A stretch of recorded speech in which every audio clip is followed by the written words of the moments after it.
Hi friends, welcome to Yashikar. ரொம்பவே சந்தோஷமா இருக்கு. 2 எபிசோட்ஸ் ரொம்ப சூப்பரா இருந்துச்சு. எல்லாருமே வடசென்னை லாங்குவேஜ் பேசி பயங்கரமா நடிச்சிருக்காங்க. உண்மையாவே நான் எதிர்பார்க்கவே இல்ல.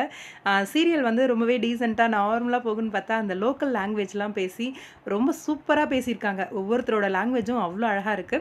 நம்மளோட சிபு சூரியனா இருக்கட்டும், அதே மாரி வைஷுவா இருக்கட்டும், ரொம்பவே நீட்டா, கிளியரா, அழகா பேசுறாங்க எல்லாருமே. அவங்களோட அந்த ப்ரொனன்சேஷன் அந்த வேர்ட்ஸ் எல்லாமே வித்தியாசமான ஒரு கதைக்களமாவும் இருக்கு. நான் சிப்பு அண்ட் அவங்க சிஸ்டர்ஸோட பாண்டிங் எல்லாம் பார்க்கும்போது, "என்னடா இது அதுக்குள்ள முடிஞ்சு போச்சா அவங்களோடது?" அப்படிங்கிற மாரி ஃபீல் பண்ண வைக்கிற மாரி இருக்கு. அந்த ப்ரமோ மனசுல வச்சுட்டு, இன்னும் கொஞ்ச நாள் வந்து சிப்புவோட ட்ராக் வந்து கன்டின்யூ பண்ணியிருக்கலாமே. அவரையே ஹீரோவா அ அவங்க தங்கச்சி எல்லாருமே ஒரு மெயின் லீட்ஸ் மாரி அந்த சீரியல வந்து கொண்டு போயிருக்கலாமே. இன்னுமே சூப்பரா இருக்குமே அண்ணன், தங்கச்சி அந்த பாண்டிங் நல்லா இருக்கே, இந்த லோக்கல் லாங்குவேஜ் பேசி அப்படின்ற மாரி இருந்துச்சு. ஆனா, சிம்புவோட ட்ராக் கொஞ்சமா இருந்தாலும், ரொம்பவே மனசுல பதியிற மாரி நல்லா நீட்டா குடுத்துருக்காங்க. இன்னொரு ஒரு விஷயம் என்ன அப்டின்னா, இதுல வந்து நம்மளோட லக்ஷ்மி மேம் நடிச்சிட்டுருக்காங்க இல்லையா? அவங்க, அந்த டீம் எல்லாருமே ரீசென்ட்டா லைவ் வந்திருந்தாங்க. லைவ் வந்திருந்தப்போ ஒரு விஷயத்த வந்து ஷேர் பண்ணாங்க.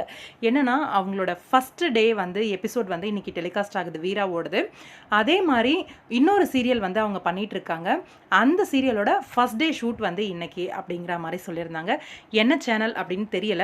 மேபி விஜய் டிவியா இருக்கிறதுக்கான வாய்ப்பு இருக்கு. இல்ல ஜீ தமிழாவே இருக்கிறதுக்கான வாய்ப்பு இருக்கு.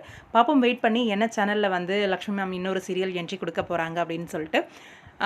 ஓவரால் டீம் எல்லாருக்குமே எங்களோட மனமார்ந்த வாழ்த்துக்கள். லக்ஷ்மி மேமுக்கு ஸ்பெஷல் வாழ்த்துக்கள். 2 சீரியல் இல்லையா?